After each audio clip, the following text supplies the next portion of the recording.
ગુજરાતમાં કર્ણાટક મોડેલથી જીતશે કોંગ્રેસ? કોંગ્રેસની નવી રણનીતિ શું છે? રાહુલ ગાંધીએ શું સ્ટ્રેટેજી બદલી છે? તેના વિશે આજે વિગતવાર વાત કરવી છે. નમસ્કાર, ગુજરાત તક સાથે હું પૂર્વિન સુથાર. વિપક્ષ નેતા રાહુલ ગાંધીના ગુજરાતના પ્રવાસ સતત વધી રહ્યા છે.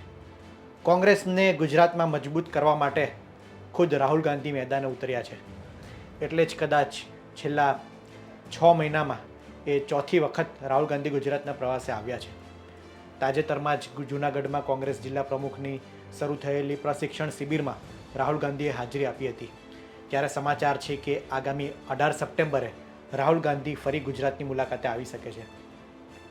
સૂત્રોના જણાવ્યા અનુસાર કોંગ્રેસે ગુજરાતમાં હવે જીતવા માટે કમર કસી લીધી છે અને આ જ માટે રાહુલ ગાંધીએ સ્ટ્રેટેજીમાં બદલાવ લાવ્યો છે.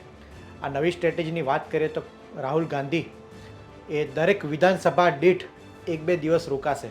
એટલે કે ગુજરાતની તમામ 182 વિધાનસભાને કવર કરવાનો રાહુલ ગાંધીનો ટાર્ગેટ છે. અને આની જ રણનીતિના ભાગરૂપે રાહુલ ગાંધી એ દરેક મહિને 2 થી 3 વખત ગુજરાતનો પ્રવાસ લઈ શકે છે, ગુજરાતની મુલાકાતે આવી શકે છે. અને ગુજરાતનો આ મુલાકાત દરમિયાન નવી સ્ટ્રેટેજી અનુસાર રાહુલ ગાંધીએ હોટલમાં રોકાવાના બદલે જે તે વિસ્તારના એ કાર્યકરના ઘરે કાં તો સ્થાનિક નેતાના ઘરે એ રોકાઈ શકે છે અને ત્યાં જ એ ભોજન લેશે અને જે તે કાર્યકર નેતાઓ સાથે વાતચીત કરીને જે તે બેઠકનો તાગ મેળવશે. એટલે કે આ બેઠકમાં જીતેલા હારેલા ઉમેદવારો સાથે રાહુલ ગાંધી ચર્ચા કરશે અને આ બેઠકની હાલની સ્થિતિ શું છે અને આ બેઠકમાં જરૂરી માર્ગદર્શન એ રાહુલ ગાંધી આપશે તેવો એ કોંગ્રેસનો પ્લાન છે. કારણ કે આ જ એ રણનીતિ કોંગ્રેસે એ કર્ણાટક અને તેલંગાણાના વિધાનસભા ચૂંટણી વખતે અપનાવેલી અને ત્યાં કોંગ્રેસને સફળતા પણ હાંસલ થયેલી. ત્યારે આ જ રણનીતિ કોંગ્રેસ એ ગુજરાતમાં અપનાવવા જઈ રહ્યું છે. ત્યારે આગામી સમયમાં જોવું રહ્યું કે ગુજરાતમાં કોંગ્રેસને આ રણનીતિ એ કેટલી ફળે છે અને રાહુલ ગાંધી જે સતત ગુજરાતના પ્રવાસે આવી રહ્યા છે, આ પ્રવાસથી કોંગ્રેસને કેટલો ફાયદો થાય છે, કોંગ્રેસ કેટલી બેઠી થાય છે, કોંગ્રેસ ભવિષ્યમાં કેટલી મજબૂત થાય છે તે જોવું રહ્યું. કારણ કે વર્તમાન સ્થિતિ કોંગ્રેસની એ ગુજરાતમાં એ કથળી રહી છે સતત. કારણ કે બીજી તરફ આમ આદમી પાર્ટી મજબૂત થઈ રહી છે.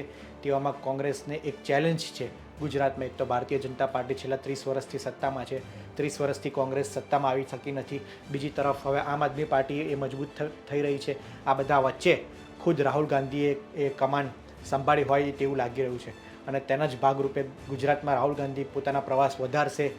અલગ અલગ બેઠક દીઠ તેઓ પ્રવાસ કરશે, કાર્યકરો નેતાઓને માર્ગદર્શન આપશે અને ગુજરાતમાં કોંગ્રેસને મજબૂત કરવા એ કવાયત કોંગ્રેસે હાથ ધરી છે. અને તેના જ ભાગરૂપે રાહુલ ગાંધી આ નવી રણનીતિ અપનાવી છે. જે તે વિસ્તારમાં બેઠકનો એ તાગ મેળવશે અને આ જ રીતના કોંગ્રેસનો પ્લાન છે કે 2027 સુધી રાહુલ ગાંધી તમામ 182 બેઠક એ ફરી વળશે અને તમામ બેઠકનો સ્થિતિનો તાગ મેળવશે અને ત્યારબાદ એ યોગ્ય ઉમેદવારની પસંદગી કરવામાં આવશે. એટલે કે કોંગ્રેસ જે અત્યારની કરી રહી છે ગુજરાતમાં આક્રમકતા સાથે, અંદરખાને આક્રમકતા, બહારથી તો એ દેખાતું નથી કે રસ્તા પર લોકો ઉતર્યા હોય, પરંતુ અંદર સંગઠનને મજબૂત કરવા માટે રાહુલ ગાંધી અત્યારે તો કવાયત હાથ ધરી છે. આવી કોંગ્રેસની ગંભીરતા એ અગાઉ ક્યારેય જોવાઈ નથી મળી કે ચૂંટણીના 2 વર્ષ અગાઉ આટલી ગંભીરતા સાથે અને આટલી મજબૂતાઈથી એ અંદરખાને કોંગ્રેસે તૈયારી શરૂ કરી દીધી હોય. આ જ એક ભારતીય જનતા પાર્ટી માટે પણ ચિંતાનો વિષય છે. કારણ કે કોંગ્રેસ જે રીતની તૈયારી કરી રહી છે 2027 વિધાનસભાની, ત્યારે તો બીજી બાજુ તો ભાજપ હજી પ્રદેશ પ્રમુખનું નામ જાહેર કરવાનું પણ બાકી છે. હજી વાત એવી પણ હતી કે મંત્રીમંડળમાં ફેરફાર થઈ શકે છે, સરકારની અંદર કેટલાક બદલાવ થઈ શકે છે, પરંતુ હજુ સુધી એવું કંઈ જોવા નથી મળ્યું. અને બીજી તરફ કોંગ્રેસ અત્યારથી જ એ વિધાનસભાની તૈયારી શરૂ કરી દીધી છે અને ભવિષ્યમાં મોટા નેતાઓ પણ ગુજરાતની મુલાકાતે આવશે. અને રાહુલ ગાંધીનું સ્વપ્ન છે કે ગુજરાતમાં ભારતીય જનતા પાર્ટીને 2027 વિધાનસભાની ચૂંટણીમાં હરાવવું. તે જ માટે કોંગ્રેસ અત્યારથી લાગી ગઈ છે. ત્યારે ભવિષ્યમાં જોવામાં રહ્યું કે કોંગ્રેસની આ નવી રણનીતિ એ કેટલી સફળતા ગુજરાતમાં કોંગ્રેસને અપાવે છે. આ અંગે આપનું શું માનવું છે તમને કોમેન્ટમાં જરૂર જણાવશો. આ રિપોર્ટમાં હાલ આટલું જ. ધન્યવાદ.